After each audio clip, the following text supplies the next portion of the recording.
Welcome back नाज़रीन। Programme का बाकायदा आगाज़ करेंगे। नाज़रीन, आज मुल्क भर में यौम सियाम की पहली सहर इफ्तार ऑब्ज़र्व की गई और यकीनी तौर पर आज यौम पाकिस्तान भी मिली जोश जज्बे के साथ मनाया गया। नाज़रीन, यही यौम पाकिस्तान 23 मार्च 1940, जब मंटो का वसी पाक, मुसलमानों का पाकिस्तान, वो ख्वाब जिसकी ताबीर आज का पाकिस्तान। और यकीनी तौर पर उस वक्त जब ये इंसान हमारे वजूद में आया, तो उस वक्त जब आज कई मुसलमान महंगाई के इस दलदल में फंसा एक गरीब आवाम, जब आज माह सयाम के पहली इफ्तार के वक्त या सहरी के वक्त आज जब बाज़ार गया और एक महंगाई में पिसे, इस चक्की में पिसे आवाम को जब बात की जाती है महंगाई की, और ऐसे में देखने को ये कुछ मनासिब मिलते हैं कि जो सियासी जमातें वो इस वक्त इस हद तक रस्साकुशी में मसरूफ़ हैं कि ज़्यादा ज़रूरत और ज़्यादा गौर तलब बात इस बात की है कि इंतखाबात काबिल इस वक्त होने हैं, बर वक्त होने हैं या कब होने हैं। और अगर इंतखाबात होने भी हैं तो हम कहीं पर भी सियासी जमात एक नेशनल कंसेंसस पर अमल होती हुई या अमल करती हुई नज़र नहीं आ रही है। बहरहाल सुप्रीम कोर्ट का इस हवाले से फैसला भी बड़ा तफसीली तौर पर डिसीजन आया है, जब इंतखाबात को पंजाब के बिलखुसूस सूबाई इंतखाबात को मुलतवी किया गया है। जी, अक्टूबर तक की तारीख दी गई है, जिस पर अब डेफिनेटली मुअज़्ज़ज़ अदलिया का फ़ैसला है और इस फ़ैसले को बहुत हद तक खुशाइन करार दिया जा रहा है मुस्लिम लीग नून की जानिब से भी, जबकि पाकिस्तान तहरीक इंसाफ की जानिब से भी इस पर रद्द-ए-अमल का इजहार देखने में आ रहा है। और अब जैसे कि अब से कुछ देर काबिल ही वफाकी वज़ीर दाखिला राना सनाउल्लाह की जानिब से इंतहाई अहम प्रेस कॉन्फ्रेंस भी की गई और उनकी जानिब से कहा गया कि जुडिशल कॉम्प्लेक्स वाला जो मामला था, उस दिन जो हमला किया गया, तोड़ फोड़ की गई, मुसल्ला जत्था जिस तरीके से हमला हुआ जुडिशल कॉम्प्लेक्स पर, इस हवाले से GIT बनाई जाएगी और GIT 14 दिन में अपनी रिपोर्ट पेश करेगी। तो प्रायोरिटीज़ क्या है इस वक्त हुकूमत की? नाज़रीन, इसको ज़रा समझने की आज कोशिश करेंगे, क्योंकि अवाम है जो कि दिन ब दिन महंगाई की चक्की में पिस रही है। लेकिन इस वक्त क्या अगर इंतखाबात की बहस जितनी परवान चढ़ाई जा रही थी, इससे जिस तरीके से एक मुस्लिम लीग नून की जानिब से बड़े खुशाइन इस फैसले को करार दिया जा रहा है, क्या इंतखाबात का मुलतवी होना, इसमें जो ताख़ीर है वो क्या हुकूमत को वाकई कोई फ़ायदा दे सकती है? और इस पर पाकिस्तान तहरीक इंसाफ की क्या स्टांस होगा, क्या हिकमत अमली होगी? कोशिश करेंगे, हमारे साथ मुअज़्ज़ज़ पैनलिस्ट आज मौजूद होंगे, उनसे ज़रा इस पर बात करने की कोशिश करेंगे। हमें ज्वाइन करेंगे सीनियर तज्ज़िया मोइनुद्दीन हैदर साहब। बहुत शुक्रिया sir, welcome to the show. बहुत सारे वो मौज़ूआत हैं जिन पर आपसे खुलकर रहनुमाई हासिल करने की कोशिश करेंगे सर, हर ज़ाविये से। मुस्लिम लीग नून से हमें ज्वाइन किया है खेलदास कोहिस्तानी साहब है। बहुत शुक्रिया sir, welcome to the show. बड़ी ज़बरदस्त तरीके से अपनी पार्टी का नैरेटिव डिफेंड कर रहे होते हैं। और पाकिस्तान तहरीक इंसाफ से हमारे साथ मौजूद होंगी आलिया हमजा साहिबा। बहुत शुक्रिया आलिया साहिबा वक्त देने के लिए। तो मुअज़्ज़ज़ पैनलिस्ट से मैं कहूँगी कि अगर वो इजाज़त दें तो गुफ्तगू का आगाज़ खेलदास कोहिस्तानी सर आपसे स्टार्ट करते हैं। सुप्रीम कोर्ट का से बड़ा तफसीली फ़ैसला आया, जिस पर अब इंतखाबात को अक्टूबर तक डिले कर दिया गया है। मुअज़्ज़ज़ अदलिया का फ़ैसला है, ज़ाहिर है। लेकिन सर, जितना खुशाइन आप लोग की जानिब से इस फैसले को करार दिया जा रहा है, मैं थोड़ा समझने की कोशिश कर रही हूँ। सर बताइएगा कि इंतखाबात का मुलतवी होना हुकूमत के लिए किस हद तक फ़ायदेमंद है? सर बड़ी मेहरबानी, आपने मुझे एक अहम इशू पे बात करने का मौका दिया। देखें, मैं समझता हूँ बतौर पाकिस्तानी, मैं अपनी ज़ाती राय आपको इज़हार कर रहा हूँ। इस वक्त पाकिस्तान में मरदमशुमारी का आगाज़ हो चुका है, जो चल रहा है चारों सूबों में। अगरचे ये पंजाब और KPK में इलेक्शन 30 अप्रैल को होता है और सिंध और बलूचिस्तान और मरकज़ में नहीं होता है, तो वो पुराने मरदमशुमारी पे 2 सूबों में और 2 सूबों और मरकज़ में नए मरदमशुमारी से, तो मैं समझता हूँ इससे सूबों के दरमियान और मरकज़ जो हम चारों इकाइयाँ हैं, इनमें भी एक तफरीक आएगी और मुल्क में एक नया इंतशार जन्म लेगा। और फिर जब हम पंजाब में अगर मुस्लिम लीग नून जो डेफिनेटली जीतेगी, तो क्या जब वो इमरान खान उस नताइज को तस्लीम करेगा और फिर वही जो पंजाब की हुकूमत या सूबाई हुकूमत होगी, उनके तहत मरकज़ के जब इलेक्शन होगा जहाँ पे 60% कौमी असम्बली में पंजाब का हिस्सा है, तो क्या फिर उसको नताइज को तस्लीम किया जाएगा? टेक्निकली इन चीज़ों पे देखना चाहिए मेरे ख्याल में। तो ये बिल्कुल एक इलेक्शन कमीशन ने जो फैसला किया है सोच समझकर और संजीदगी से और जो तमाम उनके पास जो उन्होंने मोहरक़ात बताए हैं बिल्कुल हक़ाइक़ पे मुबनी है, और इससे मुल्क को मज़ीद तकसीम होने से, मुल्क में मज़ीद इंतशार, मुल्क में मज़ीद अदम इस्तेकाम पैदा होने के बजाय सर आज वज़ीर क़ानून आज़म नज़ीर तारड़ की जानिब से प्रेस कॉन्फ्रेंस भी की गई सर, उनकी जानिब से कहा गया कि ये जो 2 सूबाई असम्बलियाँ हैं ये सिर्फ एक शख्स की अना की भेंट चढ़ गई है। सर आप ही नहीं थे सर वो लोग जो कहते थे कि असम्बली डिसॉल्व करके दिखाएं, इनमें इतनी हिम्मत नहीं है, अगर हिम्मत है तो डिसॉल्व करके दोबारा से इंतखाबात में आए। सर देखें, बात यह है कि इमरान खान को आज आइन याद आ गया है, और अप्रैल में आइन नहीं याद आया था जब उन्होंने कौमी असम्बली तोड़ी थी, और सुप्रीम कोर्ट का फैसला मौजूद है जिसमें आइन शिकन वज़ीर आज़म इमरान खान, सदर ममलकत और डिप्टी स्पीकर कासिम सूरी आइन शिकन साबित हुए। तो ये आज आइन की पासदारी की बात करें, इनसे ये मुंह से अच्छी बात नहीं लगती है आइन की ये बात करें या आइन की बालादस्ती की बात करें। हम कर सकते हैं, ये नहीं कर सकते, क्योंकि ये गैर जमहूरी लोग हैं। ये तो चाहते हैं कि आज भी हमें कोई गोद ले ले और हमें फिर आगे बढ़ने दिया जाए। ये नहीं चाहते कि अवाम के फैसले से आएंगे। मैं समझता हूँ अगर इलेक्शन सारे मुल्क में जब एक साथ होंगे तो अवाम को राय दी जाए, अवाम फैसला जो भी करेगी वो सबको कबूल होगा। अगर इस वक्त टुकड़ों टुकड़ों में इलेक्शन होगा, और क्या पाकिस्तान की अवाम सिर्फ इलेक्शन के लिए बैठी हुई है? कभी बल्दियाती इलेक्शन, कभी ज़मीनी इलेक्शन, और एक शख्स की ज़िद और अना। मुझे बताया जाए, मैं पीटीआई की जो हमारी कोलीग जो मौजूद है यहाँ पे, कि क्या वजह थी एक शख्स की अना के उसकी ख्वाहिशात की तकमील के लिए एक अवामी मैंडेट, जो हम तो उसको भी नहीं मानते थे मगर फिर भी वो थे, तो उनको तोड़ दिया। एक वजूहत क्या है? असेंबली को पंजाब की तोड़ना, जैसे कौमी असेंबली को तोड़ के घेर आइन शिकनी की, इसी तरह मैं समझता हूँ उन्होंने आइन शिकनी की है 2 सूबों की हुकूमत को तोड़ के। उनकी कोई वजह, हालांकि इसका पीटीआई के अंदर और उनके इत्तेहादियों में बड़ा रेजिस्टेंस था, उन्होंने आखिर तक वज़ीर आला जो उनके सो कॉल्ड थे वो नहीं मान रहे थे, और आज वो आपस में इनकी इतने इख्तलाफात हो गए हैं पीटीआई की सीनियर क़यादत और इनके लीडर के दरमियान, ये आपस में लड़ते रहते हैं, जो मीडिया इन चीज़ों को लाइट नहीं करता। इस वक्त पीटीआई में शदीद इख्तलाफात है इन चीज़ों में, उनके मेंबरान बड़े परेशान हैं। तो अवाम में वो चौकीदार बन के बैठे हुए, जो कल तक जागीरदार एमपी मैंने इनके बड़े थे, वो आज चौकीदार बन के जमा पा की चौकीदारी कर रहे टिकट के लिए। ठीक, सही। खेलदास कोहसान साहब, सर इजाज़त दीजिएगा, आलिया हमजा साहिबा भी हमारे साथ ही मौजूद है, तो यकीनी तौर पर वो भी आपकी इस गुफ्तगू में कुछ अब जवाब देना पसंद करेंगी। आलिया साहिबा, गुफ्तगू आप मुलाहिज़ा कर चुकी हैं, इस पर भी कमेंट कर दीजिएगा। फिर दूसरी बात यह है कि आपका क्या कमेंट है कि हुकूमत बड़ी कॉन्फिडेंट नज़र आ रही है इंतखाबात मुलतवी होने के मामले पर, पाकिस्तान तहरीक इंसाफ अब क्या स्ट्रैटेजी अपनाती हुई नज़र आ रही है, क्योंकि अब तो अच्छे खासे वक्त तक इंतखाबात अब आगे बढ़ा दिए गए हैं? जी बिस्मिल्लाहिर्रहमानिर्रहीम, थैंक यू। सबसे पहले तो मेरा सवाल है, ये जो बैठे हुए हैं यहाँ पर एमएनए, हमारे एमएनए साहब जो बैठे हुए हैं, इन्हें सिर्फ इतना बताएं कि आज तक तो माजी में आइन की धज्जियां एक फौजी डिक्टेटर बंदूक की नोक पर तोड़ते थे।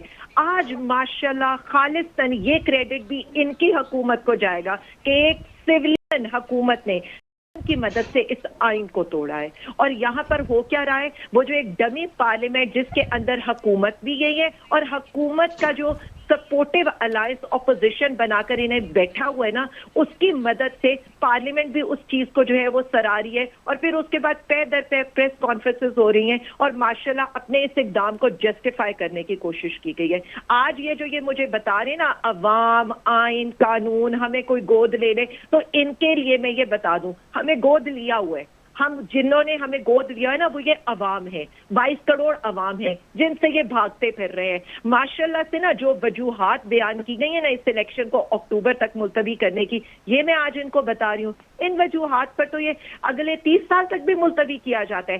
कभी जियाउल हक ने 9 महीने का कह के 11 साल इस मुल्क पर हुकूमत की थी, और आज ये जो मुझे आइन और कानून की पटियां पढ़ा रहे हैं और ये बता रहे हैं कि उस वक्त इमरान खान ने ये किया था, तो उस पर मेरा तो सवाल ये, आर्टिकल 6 इस मुल्क के वजीर आजम पर लगेगा, वजीर दाखिला पे लगेगा, चीफ इलेक्शन कमिश्नर पर लगेगा, या यहाँ पर जब निगरान हुकूमतें 90 दिन से 1 दिन भी आगे जाएंगी तो चैलेंज कर रहे हैं ये फैसला? सिर्फ एक सेकेंड, आर्टिकल 6 किस किस पर लगेगा? मुझे ये बताएं, इमरान खान की एक पेशी थी, उसके वारंट को, और जो सिर्फ उन्होंने जाकर बायोमेट्रिक करना था, उसको आइन और कानून का मसला बनाने वालों ने तो पूरा आइन, पूरे सुप्रीम कोर्ट के ऑर्डर को ही तोड़ दिया है। 4 दिन पहले हमें ये आइन और कानून का एहतराम करना सिखा रहे थे, और आज खुद ही आइन और कानून तोड़कर यहाँ पर बैठकर ये बातें कर रहे हैं। इनसे पूछे 8 अक्टूबर तक क्या यहाँ पर 70 अरब रुपए आ जाएंगे कि इलेक्शन हो जाएंगे? 8 अक्टूबर तक क्या 54,000 पुलिस के एहलकार यहाँ पर पूरे हो जाएंगे? या यहाँ पर आर्मी के जो है उस वक्त हालात ऐसे होंगे कि कच्चे के अंदर ऑपरेशन नहीं हो रहा होगा? इनकी आप देखें कि ये किस हद तक इस इलेक्शन से भागने के लिए जा सकते हैं। सही। और पसे पर्दा क्या सिनेरियो, बिल्कुल इस पर मोइनुद्दीन साहब हमारे साथ मौजूद है। बिल्कुल आली साहब चैलेंज कर रहे हैं आप लोग, चैलेंज करने का ऐलान किया गया, आप लोग की जान चैलेंज करेंगे सुप्रीम कोर्ट। बात कर रही हूँ, प्लीज मुझे कंप्लीट कर लेने तो किएगा मत। मैं जो बात करना चाह रही हूँ ना, ये किस हद तक मुल्क दुश्मनी पर जा आली साहब ब्रेक लेने कहा जा रहा है, मैं बिल्कुल आपको आपकी गुफ्तगू मुकम्मल करने का मौका दूंगी, एक ब्रेक शामिल करेंगे, ब्रेक से जब वापस आएंगे डिस्कशन को यहीं से आगे बढ़ाएंगे। Stay with us. Welcome back नाज़रीन, प्रोग्राम में एक मरतबा फिर खुशामदीद करेंगे। और जैसे कि ब्रेक से पहले हम बात कर रहे थे इंतखाबात के मुलतवी होने के हवाले से, दोनों नैरेटिव PMLN का, पाकिस्तान तहरीक इंसाफ का हमारे सामने मौजूद था। आलिया साहबा आपसे थोड़ा सा इजाज़त लेकर मोइनुद्दीन साहब भी हमारे साथ मौजूद हैं पिछले सेगमेंट में भी। मैं चाहूँगी कि उनसे ज़रा उनका एनालिसिस भी तमाम तर सिचुएशन पर हासिल कर सकें और फिर आप अपनी गुफ्तगू को कंटिन्यू कीजिएगा। मोइन साहब, दोनों पार्टीज़ का जो नैरेटिव है सर वो आपके सामने, अवाम की जो हालत है सर वो आपके सामने है। सर क्या कमेंट करेंगे? इंतखाबात का जो मुलतवी होना है, इस पर हुकूमत ये समझती है कि शायद ये उनके हक में ये फैसला हो सकता है, कैसे फ्रेम करेंगे सर, कैसे डॉट्स को कनेक्ट करेंगे आप? जी, अफसोसनाक बात है कि एक डेट जो है वो पंजाब के और KPK के लिए दी गई, और अब उसके अंदर पंजाब की हद तक उन्हें कह दिया कि अक्टूबर में चले गए। दूसरी बात यह है कि हमारे वज़ीर दाखिला साहब कहते हैं, कुछ सही भी कहते हैं कि इलेक्शन जो है वो 2 सूबों में करना मुनासिब नहीं है, इससे पेचीदगियाँ पैदा होंगी। तो इसका बेस्ट हल तो ये है कि इस गैर यकीनी की फिजा जो मुल्क में इस वक्त कायम है, उसको दूर करने के लिए इलेक्शन की कोई डेट ऐसी मुकर्रर कर दी जाए जो कि PDM भी और जो कि तहरीक इंसाफ भी कबूल कर ले, और वो अक्टूबर से पहले भी हो सकती है, और उस वक्त मर्दमशुमारी भी हो जाएगी। रही बात ये कि जी बजट नहीं है, या ये है कि ये लॉ इन्फोर्सिंग एजेंसीज के लोग अवेलेबल नहीं हैं, तो मेरे ख्याल में पाकिस्तान के हालात इतने महदूद तो नहीं है, ना ही कोई ऐसी कमिटमेंट है कि वो लोग अवेलेबल नहीं हैं। आपको पता है कि दुनिया के बहुत से मुल्कों में इंक्लूडिंग ईरान वगैरह, वहाँ बहुत बुरे इससे मखदूश हालात थे, वहाँ इलेक्शन हुए। अफगानिस्तान में हालात बहुत ख़राब थे, वहाँ इलेक्शन हुए। हमारे मुल्क के हालात तो उनसे बहुत बेहतर हैं। तो ये जो गैर यकीनी की फिजा है, मईशत के लिहाज से भी और गवर्नेंस के लिहाज से भी, सियासी फैसले जो करने हैं उस पर हिम्मत करके, कोई मुल्क का मफाद का सोचते हुए, अवाम पे रहम खाते हुए कोई एक डेट पर आपस में तय कर लें। और इलेक्शन की डेट के ऊपर इमरान खान साहब ने कहा कि मैं बात करने को तैयार हूँ, तो मोइन साहब सर आपकी दानिश मुताबिक ये जो उज़्र अपनाया जा रहा है, सर आपकी दानिश मुताबिक आप क्या समझते हैं कि इंतखाबात के मुलतवी होने से सर किसको फायदा हो सकता है? क्या आपका क्या एनालिसिस है सर? देखिए, सामने बिल्कुल सिचुएशन क्लियर है कि जो लोग हुकूमत में बैठे हैं वो चाहते हैं बैठे रहें, आइन अपनी जगह रहा और इलेक्शन की डेट जो अनाउंस हुई थी अपनी जगह रही। केयर टेकर आ रहा है, वो कह रहा है कि मैं जितना 3 महीने के बजाय जितना लंबा अर्सा ठहर जाऊं तो उतना ही अच्छा है। और केयर टेकर नजर आ रहा है कि कोई न्यूट्रल नहीं है, वो बड़ा ऐसा नजर आ रहा है कि वो एक पार्टी के खिलाफ लगातार एक्शन जो कर रहे हैं उससे कोई अच्छा तासुर पैदा नहीं हो रहा। तो ये तो बात सामने नजर आ रही। दूसरी बात यह है कि PDM को डर है कि इस वक्त इमरान खान साहब की पॉपुलैरिटी जो है पब्लिक में बहुत ज्यादा है, और इलेक्शन हुए तो उनको उम्मीद है कि वो काफी हद तक सीटें ले जाएंगे, इसलिए वो इसको डिले भी करना चाहते हैं, उनका जोर भी तोड़ना चाहते हैं। और जिस तरह इमरान खान साहब कह रहे हैं कि मुझे जो है वो ना हेल्प भी कराना चाहते हैं, मुझे जेल में भी बंद करना चाहते हैं ठीक। ताकि मैं वो रास्ते तो से कह हट रहे हैं जाऊं। कत्ल की भी और साजिश की फिर गई सर, वो हमने बड़ा नवाज शरीफ वीडियो साहब को पैगाम के कहते जरिए बुला उन्होंने लेंगे। पूरा बता दिया है कि जी किसकी जानिब से कत्ल की साजिश की गई कैसे। बिल्कुल मोइन साहब, सर आपका पॉइंट आ गया। खेलदास कोहिस्तान साहब से बड़ी इंपॉर्टेंट बात की है वैसे मोइन साहब ने। सर इस बात को तो माने कि सर खान साहब की जो पॉपुलैरिटी है आप सबको एक साथ बिठाने पर मजबूर कर दिया है। सर आप लोगों का 2 रोज़ कबल इजलास भी हुआ था जिसमें कुछ मेरा ख्याल है कि तजावीज़ भी सामने आई थी, मरीम नवाज साहिबा ने भी कुछ तजावीज़ दी थी। तो सर वो तजावीज़ भी ज़रा हमारे सामने रखिएगा और इस पर क्या आप कमेंट करेंगे सर? समझते हैं खान साहब की पॉपुलैरिटी ने एक दफ़ा फिर आप लोगों को एक साथ बैठने पर मजबूर कर दिया है? मुझे तो ये बताया जाए कि अगर पॉपुलैरिटी इमरान खान की वाकई इनको मोइन साहब को भी जो तज्जिया किया या बाकी लोग भी अगर जरा आवाज ऊंची करना भाई। अगर पॉपुलैरिटी उनकी है तो क्या अक्टूबर तक पॉपुलैरिटी जल्दी ख़त्म हो जाएगी? क्या इतना इनकी पॉपुलैरिटी कोई एक कि ऐसा कोई टायर का पंचर है जो हवा निकल जाएगी उससे पॉपुलैरिटी से 4 महीने में? पॉपुलैरिटी का कोई मसला नहीं है। इमरान खान का इस वक्त एक ही मसला है, मैं कौम को बताना चाहता हूँ, वो किसी तरह भी चाहते हैं कि मेरा एहतसाब ना हो। जो कुछ पौने 4 साल में उसमें मुल्क की तबाही की है, जो उन्होंने ख़जाने की तबाही की है, जो उन्होंने केसेस उस पर जो चल रहे हैं उस पर, देखें ये शख्स 26 साल से कह रहा था कि मैं कानून की हुक्मरानी चाहता हूँ। अगर वो सारे इल्ज़ामात या जो केसेस हैं झूठे हैं तो वो अदालतों के सामने पेश ना होना, उन पर दबाव डालना, मुझे पता है पाकिस्तान की तारीख में कोई ऐसा लीडर हो जिसके अदालतों में पेश ना हुआ हो, अगर पेश हुआ हो तो वो क्या जत्थे लेके गया? क्या शहीद जुल्फ़िकार अली भुट्टो को जो फांसी का केस हुआ था तब वो क्या जत्थे लेके जाता? या नवाज शरीफ साहब पे 80 हमारे कारकुनान 4% थे, बाकी पुलिस हल्का थे। सर वो जो वीडियो पैगाम आया उस पर उन्होंने कहा है कि हमारे कारकुनान तो 4% थे जिनकी जान से धावा बोले गया। आप देखें रिकॉर्ड का हिस्सा है उनके आजो के इमरान खान ने अपने MPs MNS को धमकियां दिए, अगर आप 500-500 लोग नहीं लेके आएंगे तो मैं टिकट नहीं दूंगा।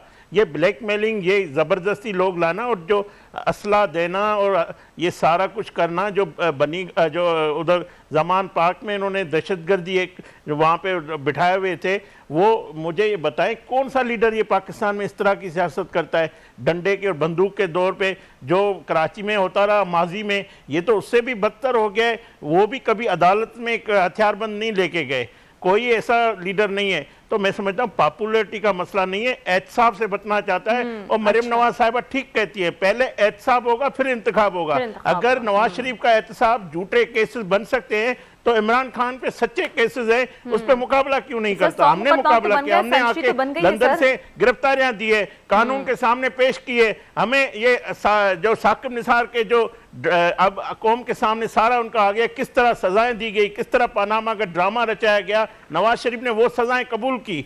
आज तक वो केसेस उन पे बने, वो कल भी कानून के सामने वो पेश होंगे। मगर अब जैसे मरीम नवाज सभा सुरखरू हुई है, इसी तरह नवाज शरीफ भी सुरखरू होंगे। और अगर इमरान खान पे ये चार्जेस झूठे हैं तो वो कल सुरखरू हो जाएंगे कि पहले इनको अदालत के सामने, कानून के सामने, एहतसाब के सामने पेश होना पड़ेगा, फिर इलेक्शन में जाए, फिर अवाम इसका फैसला करे। और अगर 4 महीने में इसकी पॉपुलैरिटी खत्म हो जाती है तो मतलब पॉपुलैरिटी नहीं है, ये झूठ है, ये फ्रॉड है। जो आपकी इसी गुफ्तगू के साथ आलिया साहिबा की जानिब बढ़ना चाहूंगी। आलिया साहिबा वैसे बड़ी एक बात इंपॉर्टेंट की है खेलदास साहब ने कि अगर इतनी पॉपुलैरिटी है आलिया साहिबा, जैसे कि आप लोग खुद कह रहे होते हैं कि अवाम का वोट आपके साथ है, तो इंतखाबात अप्रैल में हो या अक्टूबर, इससे ज्यादा कोई वोट बैंक पे फर्क पड़ता नहीं आलिया साहिबा। तो फिर आप लोग को इतनी परेशानी किस बात की है आलिया साहिबा? और दूसरी बात यह है कि मरीम नवाज साहिबा भी ये कह चुकी हैं पहले एहतसाब होगा फिर इंतखाब होगा, क्या कमेंट करेंगे? अच्छा, मैं एक रिक्वेस्ट जरूर करूंगी। एक तो मुझे टाइम पूरा दीजिएगा, पहले भी आपने टाइम नहीं दिया, और दूसरा पूरा टाइम आपका चाहिए।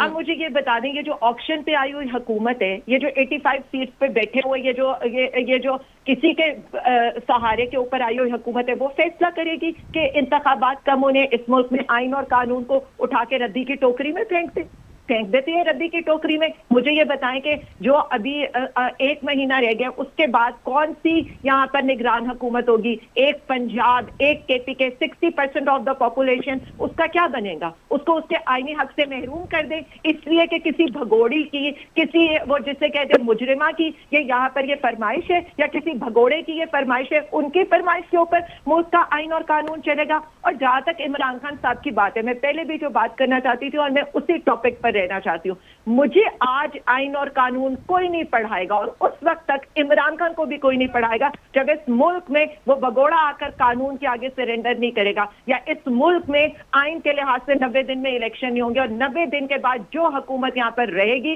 वो ना आइन के लिहाज से ना कानून के लिहाज से। अब बात करें ये कौन लोग हैं, मुल्क की दुश्मनी नहीं, ये अवाम के दुश्मन लोग हैं। मैं आज ये कह रही हूँ ना, पहली दफा एक सिविलियन हुकूमत एक काला धब्बा अपने सर के ऊपर लेकर जाएगी कि यहाँ पर आइन बेतौकीर हुआ है, यहाँ पर यौम पाकिस्तान बेतौकीर हुआ है। आज यौम पाकिस्तान वाले पे मिलने वाले जैसे कहते हैं ना तमगे बेतौकीर हो गए, ये पार्लियामेंट बेतौकीर हो गई है, यहाँ पर आकर एक एक इदारा बेतौकीर हो गया। इलेक्शन कमीशन से मेरा ये सवाल है, कल तक सलीमुल्लाह कलीमुल्लाह खेल रहे थे, हम तो तारीख नहीं दे सकते, गवर्नर दे, सदर नहीं दे सकता, कोई और दे दे। आज वो इलेक्शन की तारीख कैसे दे सकते हैं? आज ये आईनी हक उनके पास क्या आ गया? मैं बार बार बता दूं, इदारों की इज्जत नहीं, उनकी जिम्मेदारियां होती हैं, उनकी कारकर्दगी होती है। अगर किसी की इज्जत है तो इस मुल्क में 22 करोड़, अब सिर्फ एक सेकंड प्लीज, 1 मिनट प्लीज, देखिए मैं रिक्वेस्ट की थी मैंने आपसे, सिर्फ 1 मिनट। अगर यहाँ पर किसी की इज्जत है तो वो अवाम की है और 22 करोड़ अवाम की है, जिनके पैसों के ऊपर, जिनके टैक्स दिए हुए के ऊपर ये इदारे पलते हैं। और मैं इन्हें बता दूं, हालात तो इनके रहते हुए कभी साजगार हो ही नहीं सकते।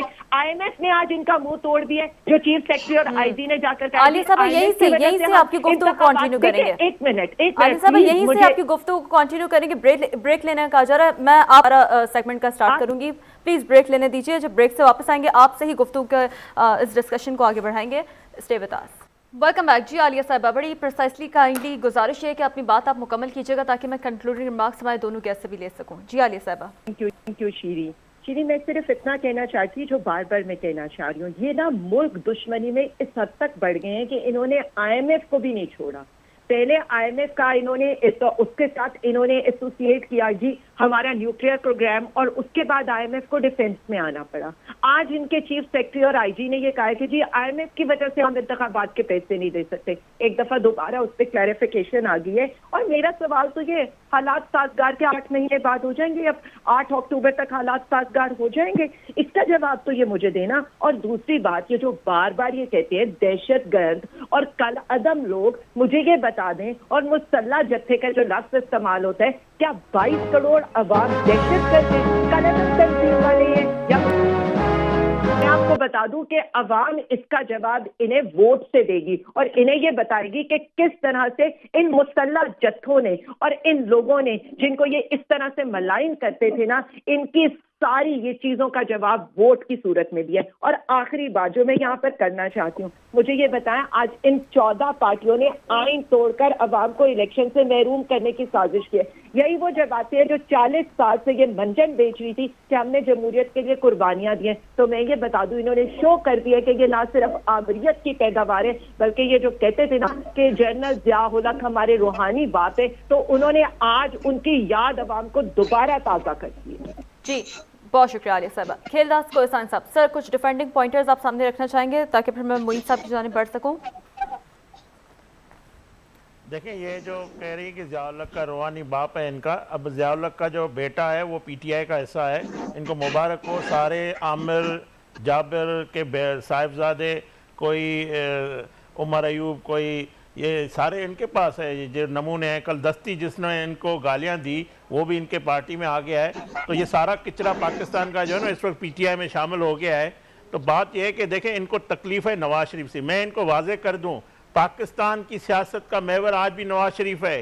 पाकिस्तान का जो बड़े फैसले वो नवाज शरीफ करेगा। यही तकलीफ है इमरान खान और उनके हवारियों को, और ये तकलीफ हम इनको दिलाएंगे। इन्होंने कहा ना हम इन्हें रुलाएंगे, तो हम ये तकलीफ इनको बार बार देंगे। जो भी मुल्क के बड़े फैसले है वो नवाज शरीफ लंदन में बैठ के करेगा, और पाकिस्तान में जब आएगा तो इनका इलेक्शन में हम मुकाबला भी, ये तो भाग रहे हैं इलेक्शन से। इमरान खान इलेक्शन चाहता ही नहीं है, वो सिर्फ एहसाब से NRO चाहता है। NRO इनको हम नहीं देंगे। हम इनका, मरियम नवाज साहिबा ठीक कह रही है, ये जो हमारे बयान है बहुत शुक्रिया सर खेलदास साहब। सर मोइन साहब से भी कंक्लूडिंग रिमार्क्स सर इजाजत दीजिएगा। मोइन साहब सर कंक्लूडिंग रिमार्क्स प्लीज।